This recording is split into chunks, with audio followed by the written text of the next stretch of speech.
Bom dia, bom dia. Vamos começar nosso bate-papo, compartilhar um pouquinho mais de história. Estou chamando agora aqui na live meu parceiro Domingo. Vamos explorar hoje mais essas oportunidades. Domingo, bom dia. E Buenas! aí, Tudo menino, bem? como é que você tá? Bem, e Tudo você? jóia. Então tá. Hoje estou com essa voz de, né, mais, De um roqueiro. pouco mais rouca, né? Hoje eu tô com drive aqui na garganta, assim, algo não muito normal para mim, mas tudo bem. E aí, gente, bom dia, tudo bem? Vamos continuar hoje aqui mais um bate-papo com o Domingo. Ele vai contar um pouquinho mais da experiência dele, né? Construindo times de vendas, times de atendimento, né? Mas estou focando aqui na área comercial especificamente. E nós estamos numa sequência de lives, né? Esse aqui já indo para a quinta live, né, Domingo? Essa é a quinta live. Tem que publicar primeiro, hein? Eu vou colocar todas elas numa só, Ah, tá? Vou colocar legal. todas numa só. Show. Tô devendo isso. Vou Não, resolver isso. tranquilo. E me conta aí, Domingo, no último bate-papo nosso, você lembra onde a gente parou? Putz, não lembro, viu? Não Não lembro. lembro, mas vou A gente recapitular. é tão espontâneo que a gente nem lembra mais. A gente estava entrando nas disciplinas de execução, né? Aí tava falando sobre as Ah, sim, quatro verdade. disciplinas de Pode falar das execução. duas. Das A gente duas falou últimas. das duas primeiras, né? Isso. As duas primeiras tem indicadores de verdade, indicadores que representam a realidade, que as pessoas, rankings, que as pessoas confiem, né, Domingo? Que as Sim. pessoas olhem para aquilo e falem, a todo momento eu sei onde eu tô, eu sei para onde eu tô indo, eu sei quanto falta para mim chegar lá, né? Fique atento, que as pessoas que geralmente não estão no ranking, né, ou não estão indo bem, ou não estão performando, elas começam a contestar a unidade de medida, a forma de medir, elas tentam hackear o processo, e assim, é inconsciente, às vezes nem é por maldade, é por tipo assim, será que eu estou indo tão mal? Será que as minhas métricas de resultado não estão certas, estão desse jeito mesmo? Ou as minhas métricas de esforço? Principalmente as pessoas contestam as métricas de esforço, tá? As métricas de desempenho, as Sim. métricas de produtividade, né? Porque aquelas lá são tipo assim, mas poxa, mas eu trabalhei tanto, eu fiz tanto, né? Então, a primeira, eu acho que você tem que estar sendo monitorado, né? O que você não monitora, você não controla. O que você não controla, É né? Você o não caos. influencia. É o caos. A beleza no caos, né? Mas desde que o caos tenha direção. E para ter direção, você tem que ter indicador, né? Então, pode estar pode tá desafiador, né? Mas se estiver difícil, como o Domingo falou, né, e persistentemente difícil, eu acho que tem algo que precisa ser revisado, algo que precisa ser mudado, algo que precisa ser influenciado. A segunda disciplina de execução que a gente falou aqui, Domingo, A segunda disciplina, criar placares convincentes. Quer que eu toque daqui? toque, por favor. Bom, então só relembrando, essa aqui é a nossa quinta live. Essas lives estão sendo publicadas inicialmente no Instagram do Felipe, mas em breve a gente vai ter também um canal no YouTube e por aí vai. A ideia é a gente compartilhar aqui com o grande público experiências práticas, também o nosso conhecimento teórico sobre gestão, carreira, empreendedorismo, vendas, atendimento, gestão de pessoas, modelos de remuneração e assuntos afins. Não somos donos da verdade, mas já construímos algumas coisas relevantes que você pode, no mínimo, comparar com o teu conhecimento, com a tua experiência, pode testar, né? Para ver se vai dar certo para você também.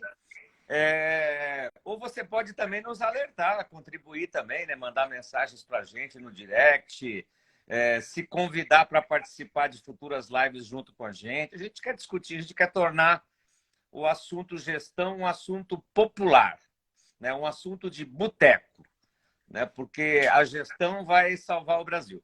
Bom, então a gente está dizendo aqui, quem já assistiu em outras lives, quem não assistiu é só ver os vídeos anteriores e tal, que quando você tem uma meta, uma ideia, um plano, você tem um objetivo com isso, né? Você quer um determinado resultado na outra ponta. Então, estratégia, plano, meta, ideia de um lado, numa ponta. Na outra ponta, você quer resultado, né? No meio disso é a execução, né? E essa execução tem que ser gerenciada. Então, a chamada gestão da execução. Existem várias metodologias para fazer isso. A metodologia é uma receita de bolo, porque você vai poder seguir um passo a passo. E se alguma coisa estiver dando errada nessa receita, você vai pegar a receita e vai checar ponto a ponto da receita para ver se a receita não está desandando, se você não está fazendo alguma coisa fora. Quem não quer usar uma metodologia, um método, um jeitão de fazer as coisas, legal, é por tua conta e risco, mas você vai ter muita dificuldade, você pode se perder no meio do caminho, porque o resultado pode não vir. E quando o resultado não vem e você não segue um método, você corre vários riscos. Insistir no erro, achar que está tudo errado.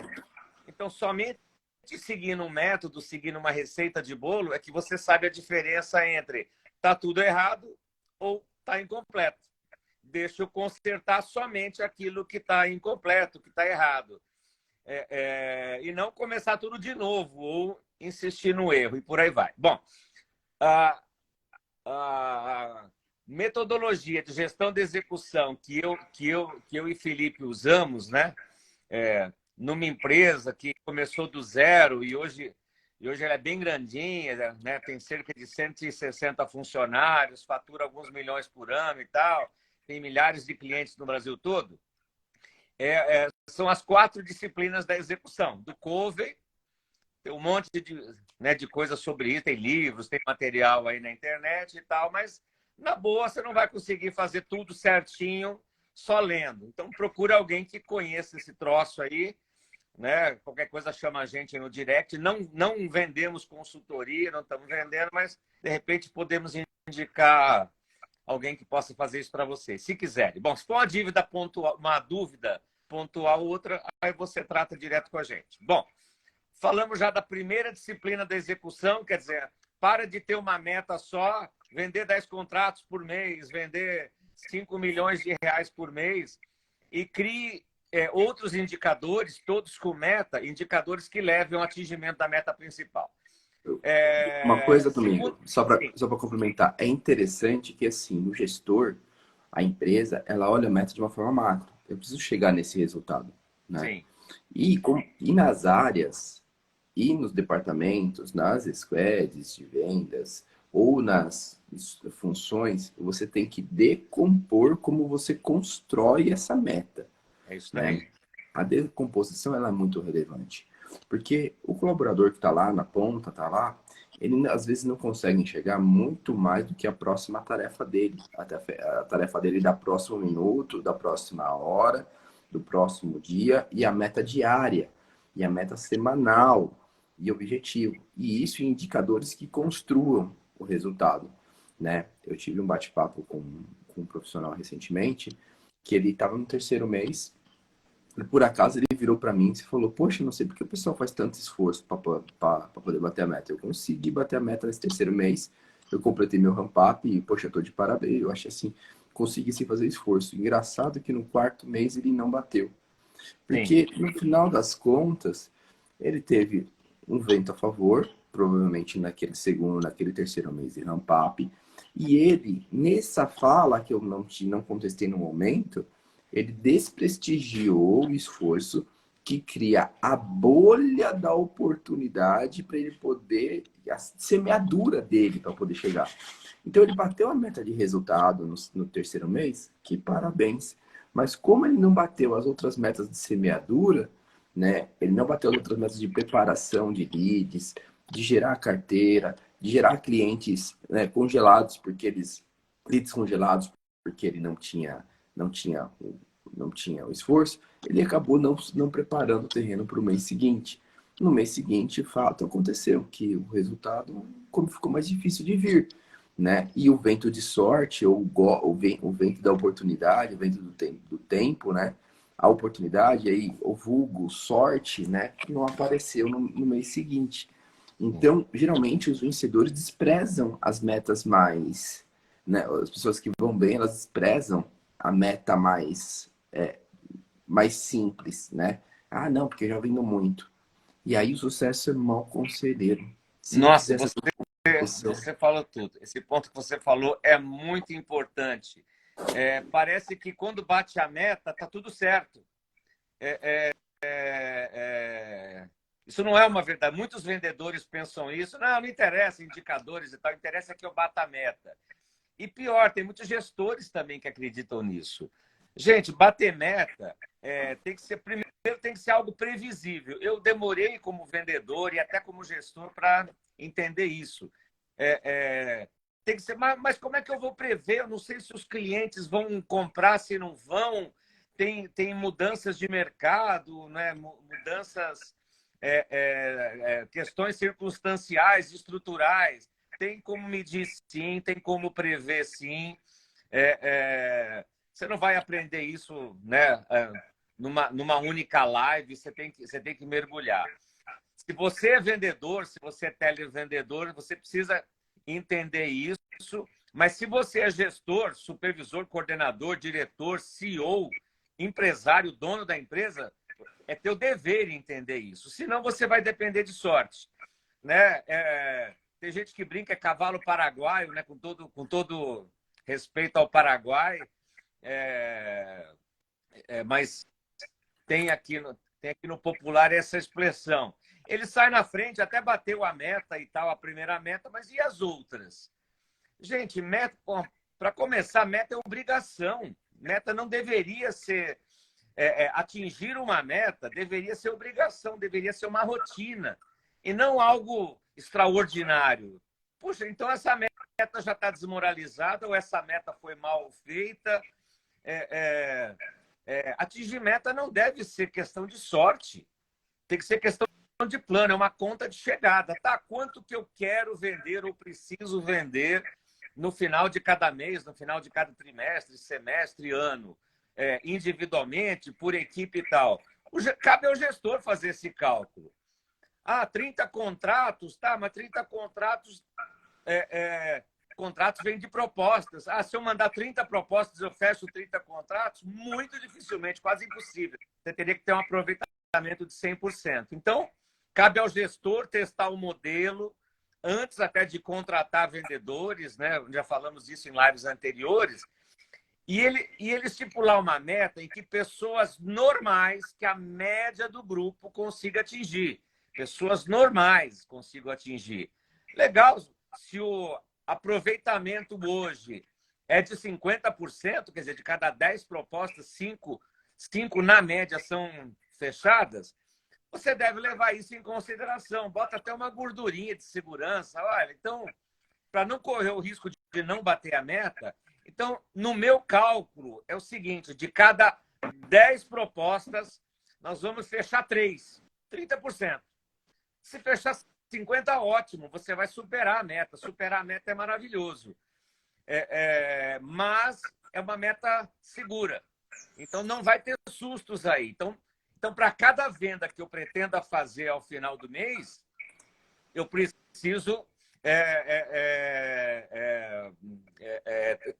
ter X tantas propostas a mais, né?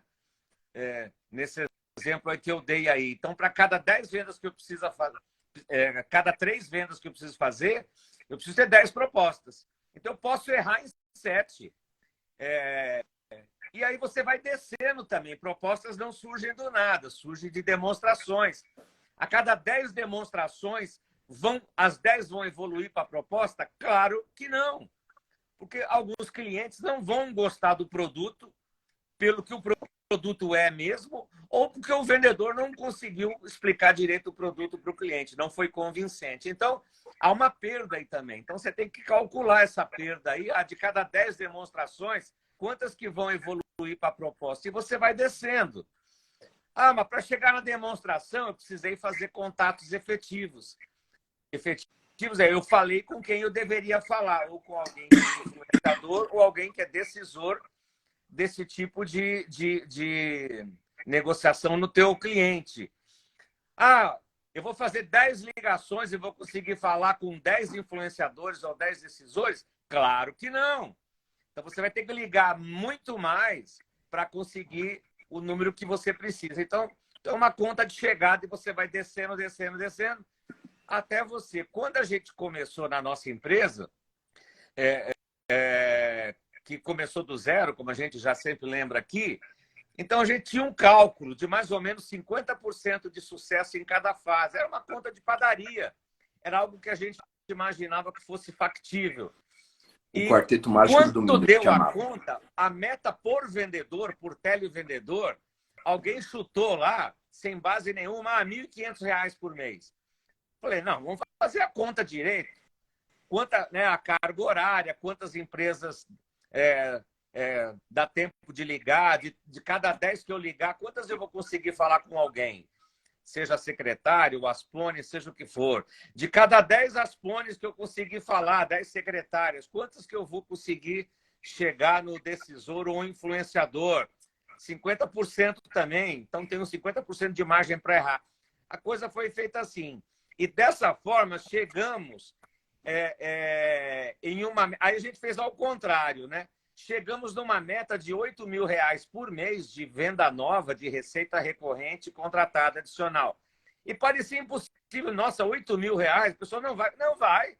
Se ela fizer esse plano que a gente fez, olha, um plano conservador, que previa um insucesso em cada fase de 50%.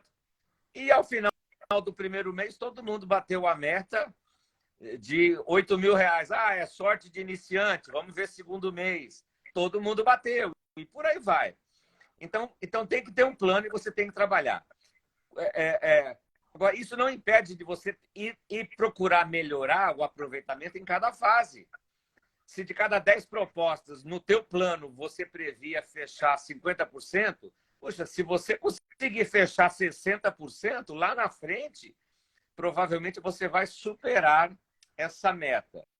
Agora, as metas têm que ser bem previsíveis mesmo, não é chutado. Alguém tem que fazer o MVP, testar o modelo. Pô, deixa eu ligar para 10 empresas, para 100 empresas, deixa eu ver com quantas que eu consigo falar. Você vai ter problema de e-mail, tem empresa que você não vai nem conseguir chegar na empresa, e por aí vai. Isso é trabalho de gestor, e eu diria para vocês que de cada 100 gestores que eu conheci na vida, só 1 ou 2 fazem isso. Mas esse 1 ou 2 que fazem isso tem muito mais sucesso do que os demais. Parece trabalhoso assim, mas não é. Trabalhoso é querer chegar em algum lugar sem nenhum plano, sem nenhuma rota, sem indicadores. É que nem querer pilotar um avião sem ter os indicadores corretos. Estou na altura correta, tenho combustível, estou na velocidade correta, pressão atmosférica e outras coisas mais. Esse avião vai cair. Como a tua equipe provavelmente vai cair também. Então, isso não é obrigação de vendedor ou de televendedor, por mais sêniores que eles sejam. Né? Todo mundo quer a equipe autogerenciável, televendedores autogerenciáveis. Gente, isso é um ideal a ser perseguido, mas não conta com isso, não. Vendedores e televendedores, não se ofendam, eu também fui vendedor. Nós somos operacionais, nós vamos executar. Claro que os melhores vendedores, os melhores televendedores, com o tempo, eles passam a ser autogerenciáveis, mas isso não impede que tenha ali um gestor assegurando que eles não vão desviar de rota. Esses caras são aqueles que provavelmente irão virar gestores e aí no curto, médio ou longo prazo. Mas a obrigação de fazer esse planejamento é do gestor. Então, tem um monte de gente que quer ser gestor e não sabe de quais as obrigações de um gestor. A última vez que eu parei de contar, tinha quase que tinha mais de 100 obrigações, atividades que um gestor tem que manter no ar aí ao longo do mês e tal. Claro, tem dia que ele vai focar mais em algumas, outros mais em outras, mas ele deve dominar essas mais de 100 atividades e a gente aqui ao longo das lives vai falar também sobre isso. Então, assim, muita gente que quer ser gestor, o que é gestor, na hora de descobrir o que ele deveria fazer como obrigação, talvez nem queira mais ser gestor. Mas, gente, na boa, é muito bom quando você sabe que isso é tua obrigação, E algumas obrigações de gestor eu demorei para entender. Eu já me achava um gestor sênior e nem sabia que aquela obrigação era minha. Então, bem-vindo ao clube. É melhor que você saiba com um pouco de atraso, mas que você corra atrás. De novo, não precisa ser um gestor perfeito. Como a maioria dos gestores não tem nenhuma pista do que nós estamos falando aqui, mas você que está assistindo a live, você já leva uma vantagem, você está na frente, tá certo? Então, você não precisa ser perfeito em nada. Você busca a perfeição. Tem até uma piadinha que vale a pena como analogia, né? Diz que tinha um brasileiro e um japonês andando na floresta e tal, blá, blá, blá. Aí, de repente, aparece um tigre. Aí o brasileiro chega para o japonês e fala assim, estavam lá tirando foto. O japonês tirando foto, né? O japonês tem fama de fotógrafo. E aí o brasileiro falou, não, um tigre, um tigre, um tigre. O japonês também viu o tigre. O brasileiro falou, japonês, vamos correr. E o japonês falou assim, o japonês, né, estudioso, falou, não, brasileiro, não adianta correr. Um tigre corre não sei quantos quilômetros a mais, né, mais rápido do que um ser humano. O brasileiro, o malandrão, chegou pro japonês e falou o seguinte, japonês, eu não preciso correr mais do que o tigre, eu preciso correr mais do que você. Quando o tigre pegar o primeiro, ele não vai correr atrás do segundo, ele vai pegar o primeiro e levar debaixo de uma árvore e devorar.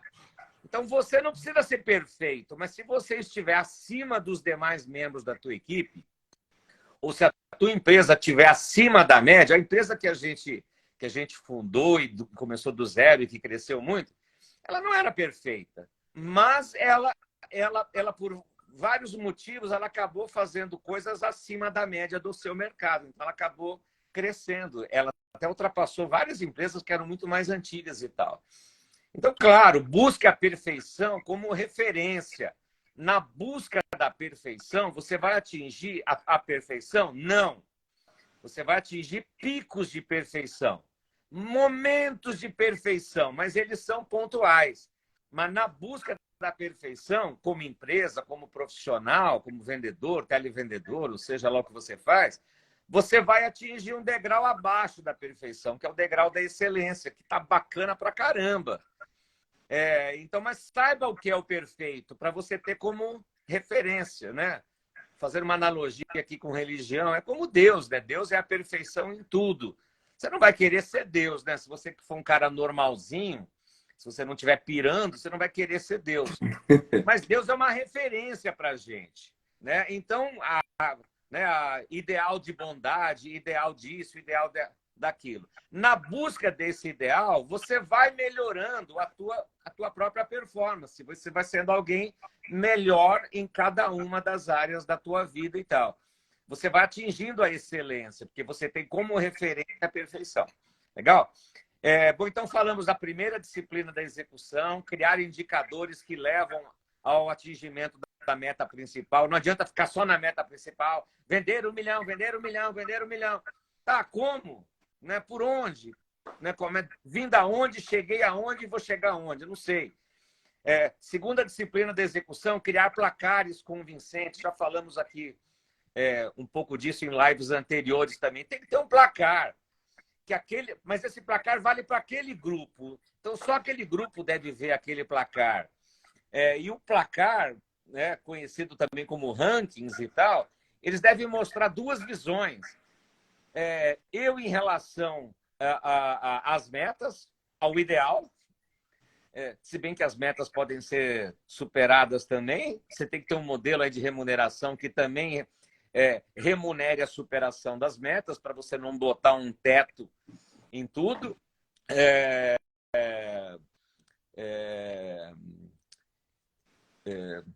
E também os rankings têm que ter uma segunda visão, que é eu em relação aos demais membros da minha equipe.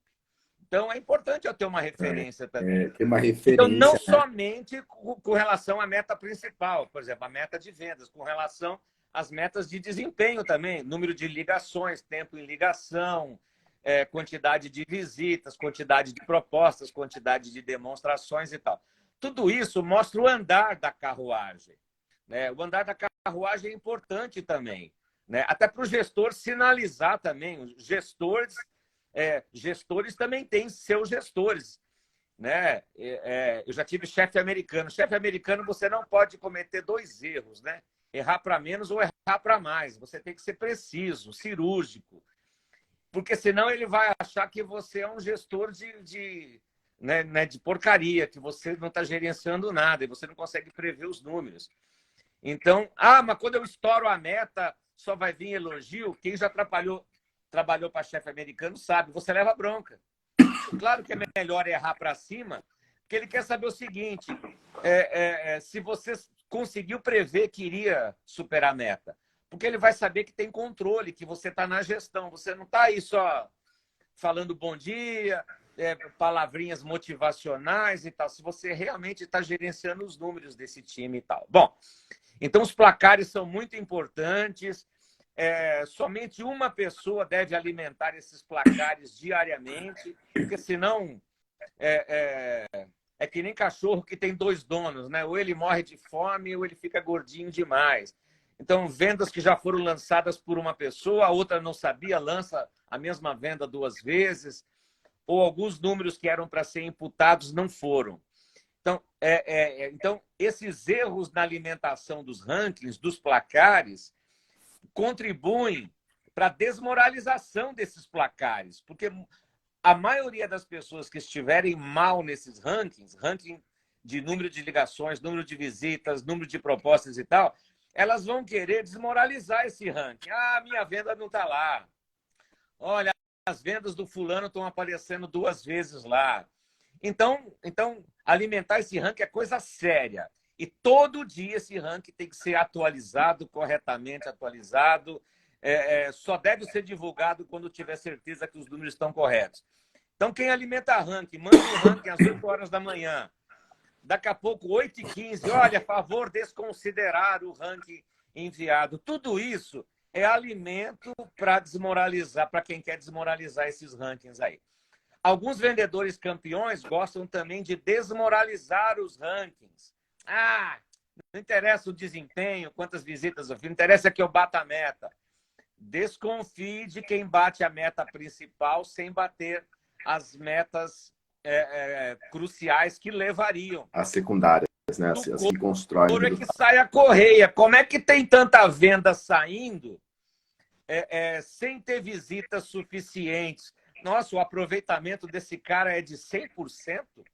É de 100%? Então, deixa eu prestar atenção nas vendas dele para ver se é isso mesmo. Se for isso mesmo, ótimo.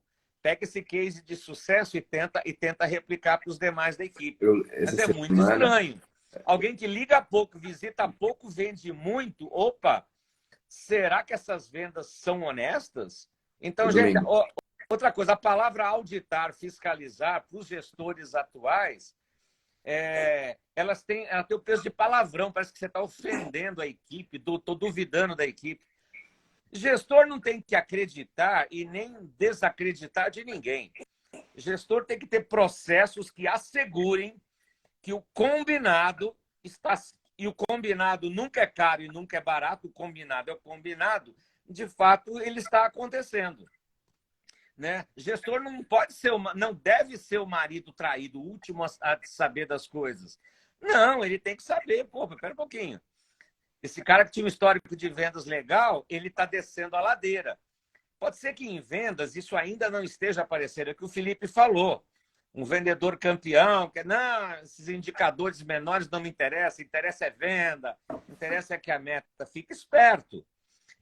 E outra coisa, você pode ver, às vezes nem o próprio vendedor, por mais campeão que ele seja, o televendedor, por mais campeão que ele seja, talvez ele perceba naquela correria do dia a dia que ele está plantando menos do que ele plantava em meses anteriores, está regando menos e ele vai vender menos. Ele não sabe ainda, mas como ele está plantando menos e está regando menos, a colheita dos meses seguintes vai ser menor. E o que ele está colhendo hoje, ou colheu no mês anterior, foram coisas que ele semeou, plantou e regou em meses anteriores. Então assim, é importante a gestão do pipeline. Né? Por exemplo, eu tive uma filial, muitos anos atrás, eu tinha várias filiais espalhadas no Brasil, eu tinha uma filial que só vendia a cada 3 meses. Quer dizer, Um mês sem bater meta, outro mês sem bater meta, aí no terceiro mês batia meta. Tinha um problema de pipeline ali. Quer dizer, essa equipe quando estava, quer dizer, né, isso vale para uma equipe, mas pode valer para algum vendedor individual. Então, na hora que ele está plantando, ele só planta, planta, planta, planta, planta, planta, planta. Não, tem que plantar e regar. Porque senão essas vendas que ele está plantando podem não evoluir, né, para o fechamento. Ou então o período que ele só está regando, regando, regando, parou de plantar e parou de colher. Então, todos os dias, um bom vendedor, né, acompanhar, e o gestor tem que acompanhar para assegurar, para fiscalizar, auditar, não deve ter conotação negativa, é uma rotina, faz parte. Eu estou sendo auditado pelo meu gestor o tempo todo, eu estou sendo fiscalizado. Para quê? Para ver se eu não estou saindo fora do rumo. Se todo mundo estiver de boa fé nessa, não tem problema nenhum.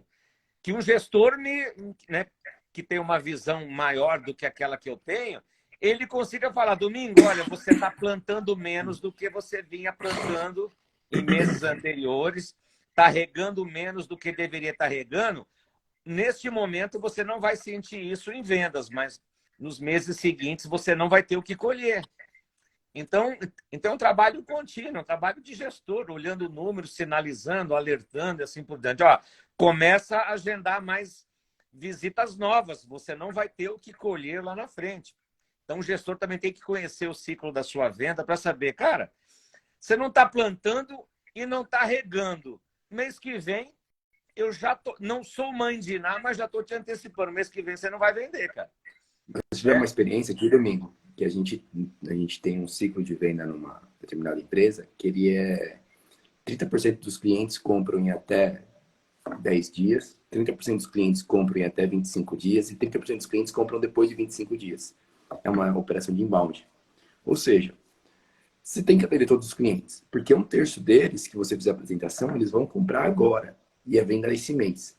Os outros 30% vai cair nesse mês, mas vai cair daqui 15 dias, 20 dias. E o cliente é o tempo do cliente decantar e fazer o fechamento. E os outros 30% dos clientes que vão fechar, eles fecham depois de 25 dias. São caras que tomam decisão um pouco mais demorada. E aí a gente pegou e começou a observar isso. Um determinado profissional, né?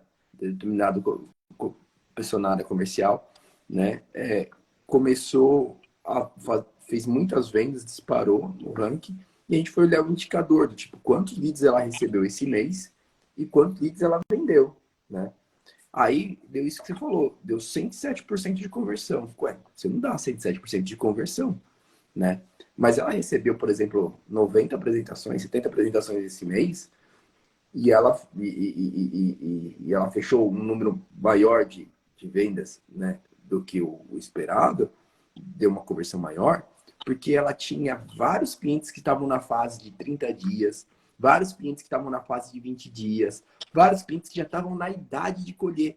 Então, além da venda do mês que ela fez e ela não fez, e aí uma parte do meu time às vezes fica dependendo, o lead meu de cada dia, né? Esperando a aba pai, né, que caia do céu, o lead meu de cada dia para fechar só os 30%, essa pessoa sabiamente está trabalhando nos outros 30% e nos outros 30%, que são os 30% que já estão com 20 dias de idade ou nos 30% que estão com 35 anos de idade.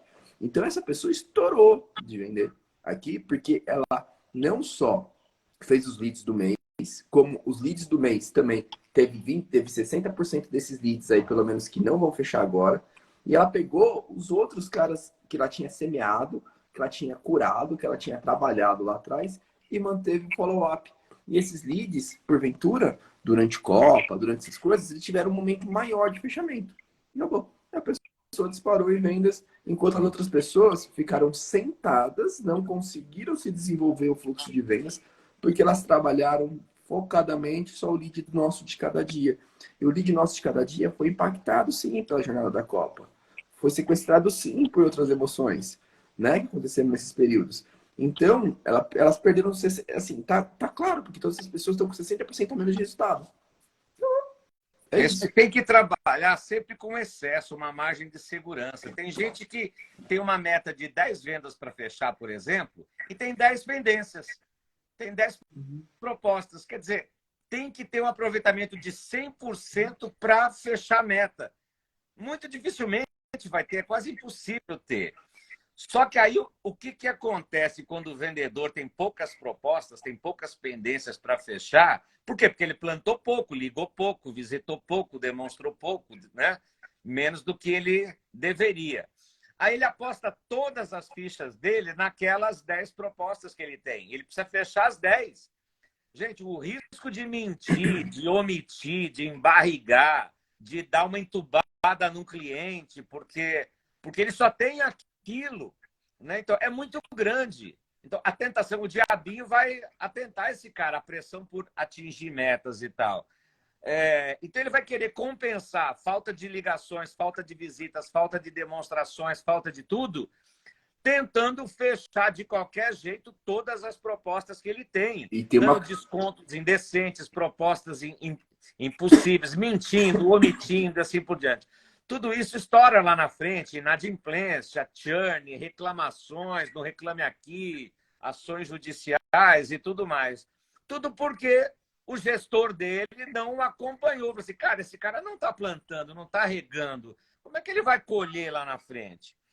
Então, muito cuidado. Às vezes o gestor está com preguiça e ele tem um vendedor lá que está meio largado. Ah, não, esse cara é ninja. Na hora H... Eu já tive vendedor ninja aqui. O cara, na última semana, no último dia do mês, o cara aparecia com os contratos, sei lá de onde. Então, assim, de novo, pode parecer bom isso. Ah, o fulano é ninja. Cara, cuidado com essas vendas que surgem do nada. Tá? Outra coisa, pipeline, né? Acompanhamento de pipeline. O gestor tem que acompanhar o pipeline de todo mundo. A maioria dos pipelines são furadíssimos. Pipeline de empresa grande, de área corporativa. A maioria dali são sonhos, desejos, mentiras. Aquelas propostas já nasceram mortas, aquele cliente não tem aquelas dores, ele não acredita que aquele produto vai curar aquelas dores, e tem um pipeline gigante, aparentemente cheio, gordinho, cheio de oportunidades, que não são oportunidades, né? Aí em outras lives a gente vai até falar disso. O que é uma oportunidade de negócio? A maioria das chamadas oportunidades de negócio que aparecem nos pipelines não são oportunidades. Elas não vão passar por um crivo, né, do chamado 4Qs para saber isso é uma oportunidade ou não é. Isso é um porco ou não é? Tem rabo de porco, bilau de porco, orelha de porco e tal. Quando você vai fazendo Checklist. esse checklist, você vê isso não é uma oportunidade. Isso não é uma oportunidade. Então, nem deveria estar no pipeline. Então, falta dos 4 itens para ser uma oportunidade, dos chamados 4Qs, só tem 2 Qs. Então, claro, ele não deve jogar fora, vai procurar os 2 Qs que estão faltando aqui. Mas essa oportunidade vai sair do teu pipeline. Ela não, uma oportunidade, é uma cadeira que deveria ter 4 pernas e que tem 2 pernas. Essa cadeira vai cair, alguém que sentar nela e tal. São oportunidades furadas que geram falsas expectativas. Quer dizer, aí o dono da empresa, o gerente, o diretor, o supervisor estão acreditando que aquelas oportunidades do pipeline são realmente reais, sólidas, consistentes, e não são. Aí o 1 milhão que ele estava esperando para vender vai entrar 250 mil. Prejudica todo o planejamento. Uma empresa precisa saber se vai vender e precisa saber se não vai vender o esperado, porque ela já começa a acomodar outras ações também. Vamos adiar alguns investimentos, algumas despesas, vamos segurar aqui. Então, vendas têm que ser previsíveis. Não é tirou um coelho da cartola, né? Ah, quando dá certo, está tudo bem quando acaba bem. Não, não está tudo bem quando acaba bem. Olha, por algum motivo, pelo Divino Espírito Santo, a gente bateu a meta desse mês. Mas é hora de ver onde foi que erramos. Poderíamos não ter atingido a meta do mês. Então, não acredite em milagres. De onde não se tem, não se tira. Do couro é que sai a correia. Olha quanta coisa antiga, assim, né? Que a sabedoria popular já fala disso há décadas, há séculos. Como é que alguém que tem tão poucas pendências vai... Não, mas eu vou bater a meta, chefe. Confia em mim. Confia em mim. Gente, você não deve, de novo, confiar nem desconfiar. Você tem que ter números que assegurem que, de fato, a meta vai ser batida. Para chefe americano, que eu já tive, então são duas porradas que você leva. A primeira é não atingir a meta. A segunda é não avisar antes que não ia atingir a meta. Então, já avise antes. Agora, como é que a pessoa vai avisar se ela não tem uma racional no trabalho dela? Ela e o gestor dela, pior ainda, né?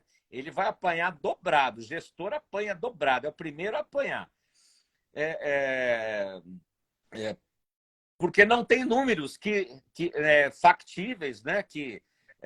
Consistentes, que mostram se você vai atingir. A venda não é uma magia.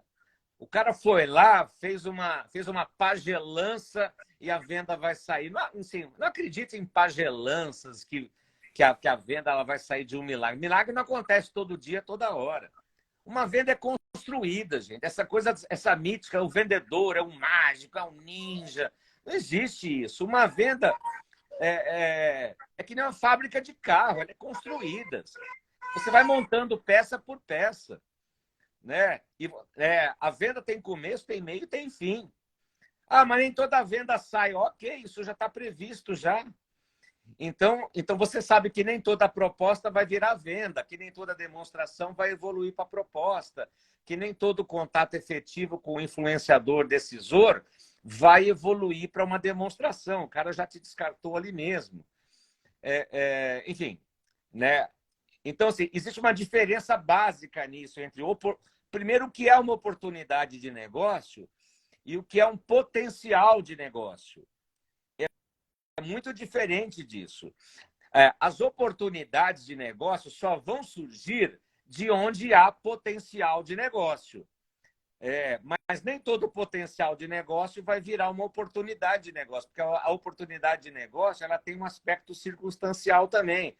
Hoje há oportunidade, amanhã não há oportunidade.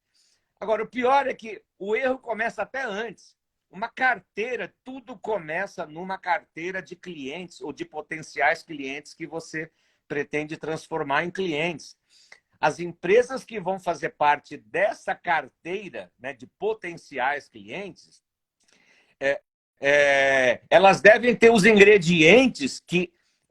então, nem toda empresa que aparentemente tem potencial de cliente realmente tem. Não, algumas análises prévias também não são 100%. Tem coisa que você só vai descobrir na hora que você estiver na frente do cliente, entendendo melhor, ou está fazendo uma telequalificação aí por telefone, evidentemente, ou por uma videoconferência e tal. Então, nem toda empresa... Mas a carteira deve ser composta de empresas que por alguns critérios, essa empresa provavelmente tem o potencial para ter as dores que os meus produtos são capazes de curar. Mas, de novo, isso não é 100%. Então, se você botar 100 empresas numa carteira com provável potencial, na prática, quando você chegar junto dessas empresas, você vai descobrir que nem todas têm o potencial. E daquelas que têm realmente o potencial, nem todas terão, naquele momento, a oportunidade de negócio. Então, a oportunidade de negócio, por melhor que seja o vendedor, o televendedor, ele não cria oportunidade de negócio, ele identifica. Então, por exemplo, você não pode... Oportunidade de negócio, o cliente precisa ter uma dor, né? Essa dor é um problema relevante que o cliente admite que tem, acredita que é possível, sim, haver uma solução, e a tua solução, ele entende que pode ser uma alternativa. Talvez não seja a única para ele. Então, vê bem, então precisa de tudo isso para que esse cliente tenha o primeiro quê? Lembra? Para ter uma oportunidade de negócio, tem que ter os chamados 4 Qs. Então, esse cliente precisa ter uma dor que você identifique, que ele realmente reconheça que essa dor é relevante. Então, não é qualquer dorzinha, tem que ser dor de dente. A dor tem que estar latejando. Se você tem uma dor de dente de madrugada, é o melhor exemplo de dor. Tá chovendo, tá frio, o teu dentista titular não tá atendendo, você vai ter que ir em algum xing-ling aí de madrugada, vai pagar mais caro, a qualidade nem vai ser muito boa, mas tá doendo, você vai buscar uma solução. Então, procure dores nos seus clientes, que é a dor de dente de madrugada, porque quem tem dor tem pressa. Então, o cliente que não liga para você, não atende suas ligações, ou ele não tem aquela dor realmente, ou essa dor não é tão forte assim, ele tem um ranking de dores na cabeça dele, essa dor aí pode ser a 59ª na lista dele, ou ele não bota uma fé que você é capaz de resolver essa dor, ou ele acredita que tem outras empresas que têm uma maior probabilidade de resolver essa dor. Ó, tudo isso para esse cliente ter o primeiro quê, né? Para ser uma oportunidade de negócio, tem que ter 4 quês. O segundo quê, quanto custa essa dor? Gente, você precisa entender, conversando com o teu cliente, para saber quanto custa essa dor para o teu cliente, quanto ele ganha, ou deixa, quanto ele perde ou deixa de ganhar enquanto não resolve essa dor, por dia, por mês, por ano. Porque ninguém vai comprar uma solução de 10 para curar uma dor de 5. Tá certo? Tá mais caro o molho que o frango. Né? É aquela empresa que eu dei o exemplo outro dia, ela perde 10 mil reais por mês, em média, por furtos na loja. Ela não vai pagar um sistema que custa 10 mil reais por mês para resolver o problema de furto. É melhor continuar com o furto e bota na conta já. Então, o cliente faz essas contas. Então, o vendedor também precisa fazer essas contas. Como é que eu vou vender uma solução de 10 mil mensais para alguém que tem uma dor de 5 mil reais mensais? Legal? Agora, o cliente também costuma ocultar as suas dores ou quanto custa a sua dor. Como é que o vendedor, o televendedor lidam com isso? Ele tem que deixar muito claro, olha, nós seguimos aqui uma metodologia de atendimento. Por mais que seja uma metodologia de venda, não diga isso para o cliente. Metodologia de venda assusta um cliente. Nosso cara tem uma técnica que ele vai me convencer a comprar algo que eu não queira ou que eu não precise. Mas quando você fala atendimento, atendimento não dói, atendimento todo mundo acha que é legal. A gente segue uma metodologia de atendimento. Se eu entender que você não tem uma dor relevante, uma necessidade que seja relevante para você, se não é prioridade para você, não vai ser prioridade para mim. Então, eu já estou dizendo, olha que vendedor, que televendedor diferente. O cliente reconhece quando ele está lidando com um vendedor ou um televendedor diferente, diferenciado. Cara, esse cara não quer vender qualquer coisa para qualquer um. Ele já está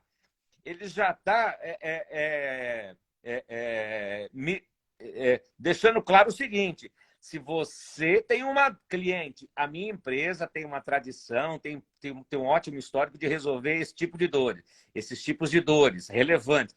Se for relevante para você, passa a ser relevante para nós. Nós vamos mergulhar para entender a tua dor e buscar uma solução. Mas se essa dor não for relevante para você, cliente, eu não vou dar foco em você. Então, se você... Em outras palavras, você está dizendo o que para o teu cliente? Se você está escondendo a tua dor, minimizando a tua dor para querer pagar mais barato, você vai morrer com essa tua dor. Você vai morrer com essa tua dor. É porque eu vou procurar outros clientes, eu atendo outras empresas também. Então, a gente sempre prioriza. Se isso é prioritário para você, cliente, passa a ser prioritário para mim. Mas se o cliente está dizendo que a dor dele é de 10 reais por mês, não perca tempo com esse cara. Dá o recado para ele, olha, se essa dor fosse mais relevante, então acredito que não está na tua ordem de prioridade e tal. Ou seja, e clientes adoram vendedores e televendedores que não estão desesperados para vender para ele, tá?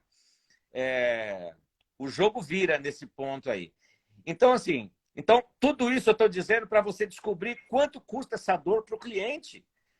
Se você souber quanto essa dor é mensal, quanto que ele perde por mês, ou deixa de ganhar por mês enquanto não resolve essa dor, gente, é muito fácil. Divide por 20 dias úteis aí para saber quanto é a dor diária,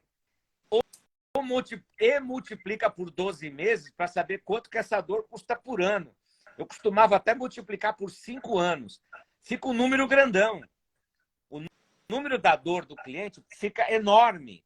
E ele vai comparar essa dor com o teu preço, com o valor, com o preço que você vai cobrar dele mensalmente. Quando você não identifica a dor, não o quanto custa a dor e valida isso com o cliente, só vai chegar o preço, e qualquer preço é caro. Qualquer valor que você der, é difícil o cliente falar, nossa, que barato, né? Não, ele sempre fala que é caro, ou ele não fala nada. Mas quando a dor dele é de 1 milhão e a solução é de 100 mil reais, opa, tem 900 mil de ganho mensal, anual, e assim por diante. Então, o cliente precisa ter uma dor e, voltando ainda ao primeiro quê? Qual a dor, quanto custa a dor, quem é o decisor ou influenciador dessa dor e quando. O quando é muito importante que ele quer resolver essa dor. Então, no primeiro quê, que é qual é a dor, nem todo problema do cliente é uma dor para ele. Se ele não acredita que essa dor tem uma solução, isso não é dor, é um fato da vida. Eu costumo dar um exemplo assim. Imagine um baixinho que ele quer crescer. Aí ele descobriu que na China tem lá uma operação que os caras fazem um enxerto de osso para você ganhar 15 centímetros e tal. Bom, aí você viu que essa cirurgia é muito perigosa, que a pessoa, de cada 100 que fazem, não sei, tô chutando aqui, que a pessoa perde a perna. Não, então o risco, prefiro continuar baixinho. Tem outra solução no mundo para crescer? Não. Então, você não vai vender nenhuma solução para esse baixinho, porque na cabeça dele não há uma solução no mundo viável para a dor dele, que ele queria crescer 10 centímetros, 15 centímetros. Entendeu? Então não é dor, é um fato da vida. É um fato da vida. Eu não vou pagar para curar uma dor e continuar com essa dor, porque aí eu vou ter dois problemas. Vou continuar com a dor e vou gastar um dinheiro que eu não precisaria gastar. Domingo, Sim. nesses pontos, eu acho assim, a gente está indo na terceira disciplina, que é focar no que é crucialmente importante, né? Isso. A gente falou sobre ter as medidas para atuar na direção, falamos sobre ter um placar envolvente, e essa história toda, esses exemplos que você tá dando aqui, eles fazem parte praticamente da terceira disciplina, né, da execução, que é focar crucialmente no que é importante. E você destacou aqui muito bem o que é importante para o vendedor, o que é importante para o cliente, o que é dor de cliente, o que é realmente oportunidade, né? O que é realmente dor para ser resolvida, o que é uma dor resolvível, que tem valor para o cliente reconhece que essa dor pode ser. E você deu vários exemplos aqui relevantes de como decompor para entender se essa é uma dor, que é usando os 4 Qs aí que você está falando. Exatamente, é um filtro. As pessoas às vezes confundem os 4 Qs com as 4 disciplinas da execução. Então vamos lá, só para fechar esse ponto aqui. 4 disciplinas da execução é uma metodologia para você fazer a gestão de um processo de execução. Transformar uma estratégia, uma ideia, um plano, uma meta lá no resultado X. Legal. Então, a gente já falou da primeira disciplina, criar indicadores que levam ao indicador principal, tudo com meta. A segunda disciplina, criar placares convincentes, placares diários. É um jogo de futebol. Ó, tá 2-1, opa, empatamos, opa, 3-2. Né? Falta 10% para atingir a meta de ligações, falta 30% para atingir a meta de propostas, falta 60% para atingir a meta principal de vendas e assim por diante e tal. É um negócio nervoso, é gostoso isso, é diário isso daí, né? Esse placar, ele é nervoso. Eu, em relação às metas, eu, em relação aos meus colegas, ninguém quer ser o último, tá? Mas também não basta ser o campeão de indicadores numa equipe que não bate meta, quer dizer, é o nhô ruim e o nhô pior. Todo mundo morre no final. Ninguém vai falar, eu sou o campeão da equipe. Tá, mas você está abaixo da meta também, você também está em perigo. Claro, tem gente que está abaixo de você, está em mais perigo ainda, mas essa equipe está com problema. Ninguém bate meta nessa equipe, ninguém bate nem a meta principal e nem as metas dos indicadores e tal. Bom, a terceira disciplina da execução é a do como. Aí é o gestor-professor. Não adianta dar a meta para a equipe e falar, ó, chefe, como é que eu bato essa meta? Ó, anota um site aí, ó, www, cada um com seus problemas, ha. Tem gestor que fala isso, te vira nos 30. Não é. É obrigação do gestor explicar como cada consultor, cada televendedor ou vendedor, ou qualquer área que seja, como é que ele vai atingir essa meta. É o tático. São as ações de curto prazo que vão levar. Um exemplo, olha, como é que eu agendo uma entrevista com uma secretária de diretor comercial, uma coisa bem específica. Tem uma manha aí, gente, tem uma técnica. Como é que eu ligo para ela? Como é que eu conquisto essa secretária? Como é que eu vou ter a secretária do diretor como uma aliada para eu conseguir agendar as visitas? Por quê? Porque se eu não tiver visita com o diretor comercial e eu tenho um produto, por exemplo, voltado para diretores comerciais, não vai ter demonstrações, não vai ter contatos efetivos, não vai ter demonstrações, não vai ter proposta, não vai ter venda. Mas é algo que eu tenho que resolver lá atrás. Né? Como é que eu falo com a secretária? Como é que a secretária de um diretor comercial me ajuda? É uma tática, né? É uma ação de curto prazo. As pessoas confundem também o que é tática e o que é estratégia. Estratégia é uma ação de longo prazo. Né? Queremos nos tornar o Amado Batista da proteção ao crédito no Brasil. Poxa, essa é uma estratégia. Né? Ou seja, não quero vender para bancos, para empresas sofisticadas. Não, eu quero vender para MEIs, para pequenas, micro e médias empresas. Essa é uma estratégia. Tá como? Primeiro, você tem que ter um bom mailing de empresas com esse perfil. Depois você tem que descobrir, está dentro dessas empresas, quem são as pessoas que compram proteção ao crédito. E por aí vai. Tudo isso é obrigação do gestor. Tudo isso entra no tático. Como é que eu abordo esse cara por telefone, por e-mail, pessoalmente, por SMS? Então, assim, a terceira disciplina da execução é a mais trabalhosa de todos. Mas se esse gestor gosta e entende disso, vai ser prazeroso trabalhar cada item, como falar com a secretária, como falar com o dono, como mandar um e-mail atraente que ele abre esse e-mail, como mandar um SMS onde o cara vai ficar curioso, como fazer uma visita porta a porta. Visitas porta a porta funcionam, a pandemia prejudicou, mas funcionam.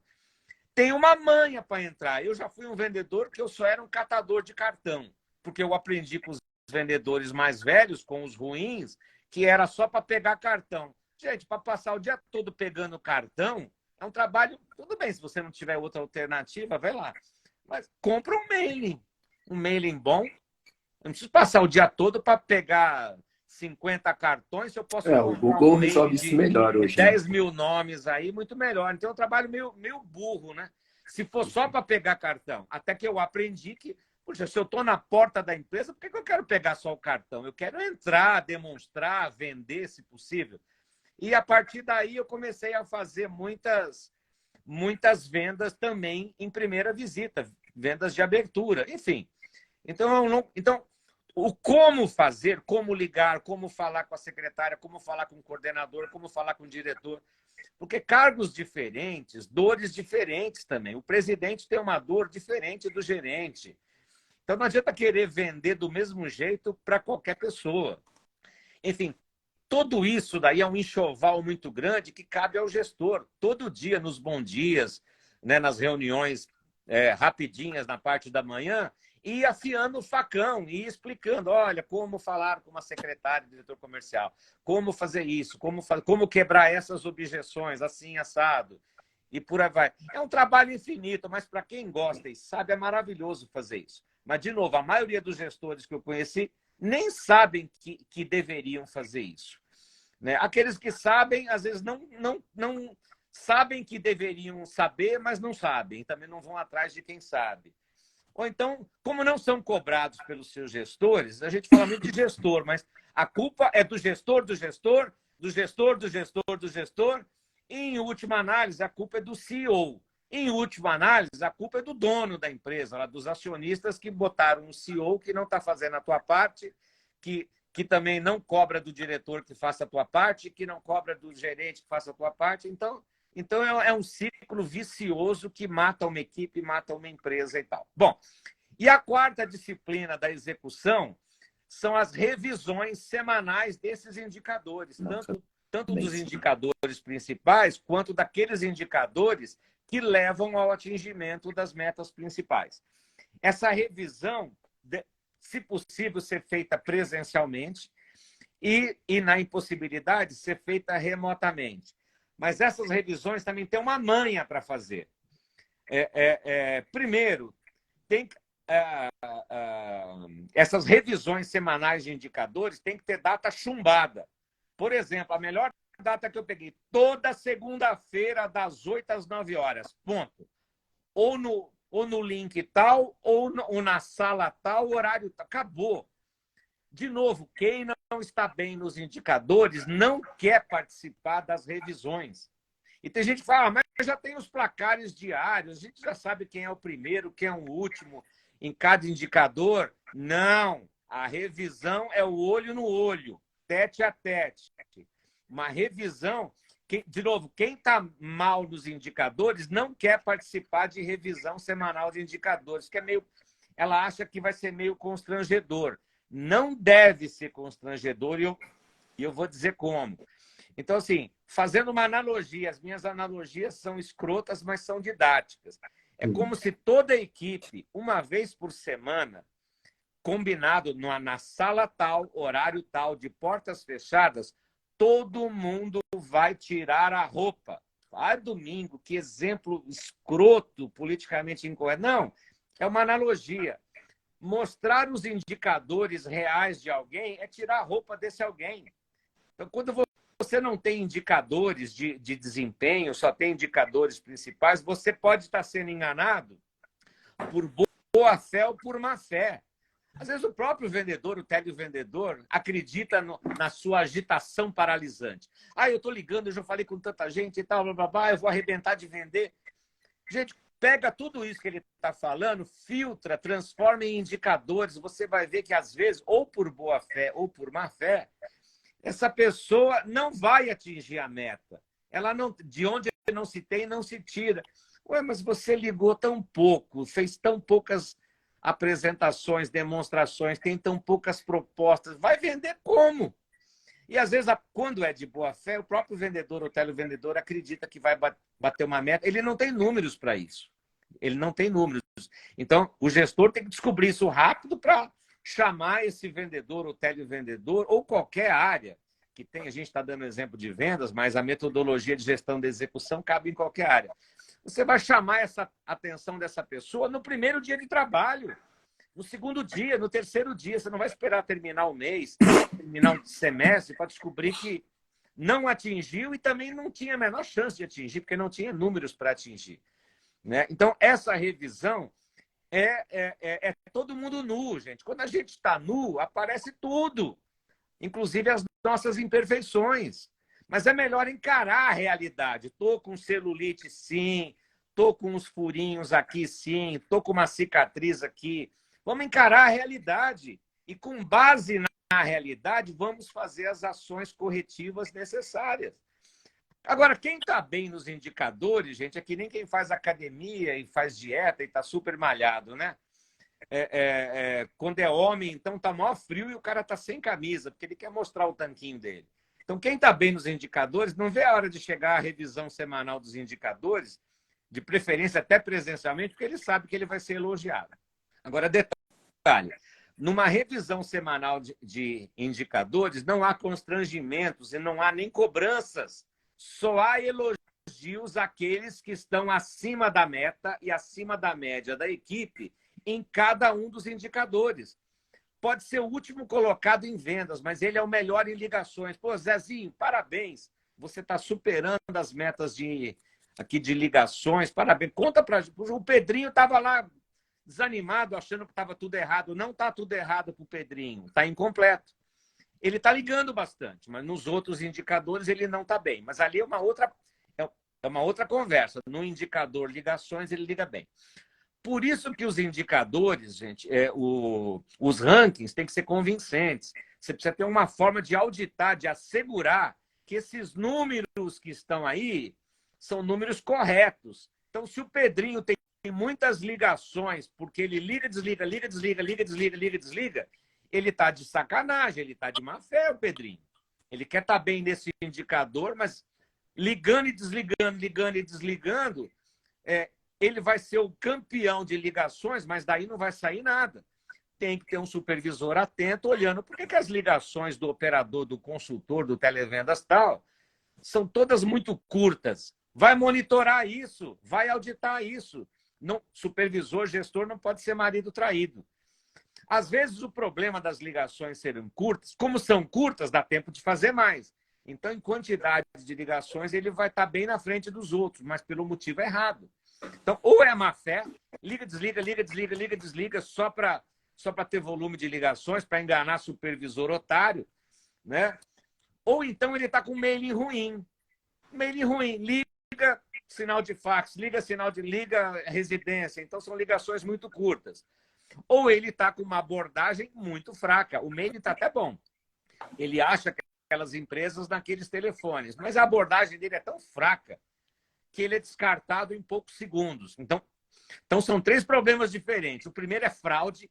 Fraude é demissão, ou por justa causa, ou sem justa causa, mas fraude, eu não conheço treinamento para caráter.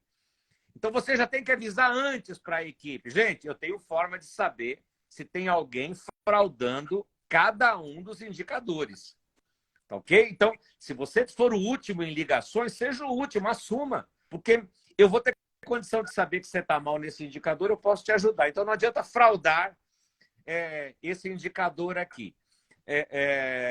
Enfim, avisa antes, para você não ter que demitir depois. Então, todo mundo está sabendo. Agora é por tua conta e risco. Quer fraudar cada um dos indicadores? Eu tenho formas de assegurar se eles estão sendo fraudados ou não. Não conte como. Não vai ensinar para a equipe como é que você... É o professor que diz como é que ele pega a cola. Não diga. Aluno, eu tenho um jeito de saber se alguém está colando. Eu tenho as minhas manhas, os meus métodos aqui. Quer arriscar? Comigo não tem segunda chance. Caráter, não há treinamento para caráter. Então, mas você pode assumir, tomar em ligações, tomar nisso, tomar naquele indicador e tal. E aí você vai corrigindo ponto a ponto. Ninguém deve ser cobrado na revisão de indicadores, muito menos humilhado, exposto, porque está mal nos indicadores. As pessoas têm que ter a certeza de que irão entrar numa reunião de revisão semanal de indicadores, vão sair melhor do que o que elas entraram. Se elas estiverem bem em cada um dos indicadores, serão elogiadas. E, inclusive, é aberta a palavra para elas. Olha, me conte o segredo do teu sucesso. É um elogio cirúrgico. Neste indicador que você está bem, me conte, né, o que você está fazendo aí que está dando certo. E tem sempre alguém que pode ensinar alguém para alguém em cada um dos indicadores. Mas não há cobrança, não há humilhação de ninguém. Mas simplesmente as pessoas que vão numa revisão de indicadores gostariam de ser elogiadas. Tudo bem, elas não vão ser cobradas, não vão ser criticadas publicamente. Depois, individualmente, o gestor vai cobrar. Meu, o que está acontecendo com você nesse indicador? Por que você está ligando pouco? E por aí vai. Mas ela não vai ser humilhada, enfim. Isso aí não é só para não ter processo de assédio moral, ou seja o que for. Isso aí também, mas não é o motivo principal. O gestor tem que tentar tirar o melhor de cada um. E tem que tentar fazer cada um melhor a cada dia e tal. Esse é o papel do gestor. Se não fizer isso, não está sendo um bom gestor. Então, fechamos as 4 disciplinas da execução. E para saber se eu tenho uma oportunidade de negócio ou só um sonho, ou às vezes tem até um potencial de negócio, mas não é ainda uma oportunidade de negócio, a gente, como o nosso tempo estourou, na próxima live, a gente fala qual a diferença de potencial de vendas de negócio e oportunidade de negócio. Não é a mesma coisa, é diferente. Depois de você entender isso, o teu pipeline, que hoje tem 80 empresas, talvez vai ficar só com 10. Mas essas 10 vão ser consistentes.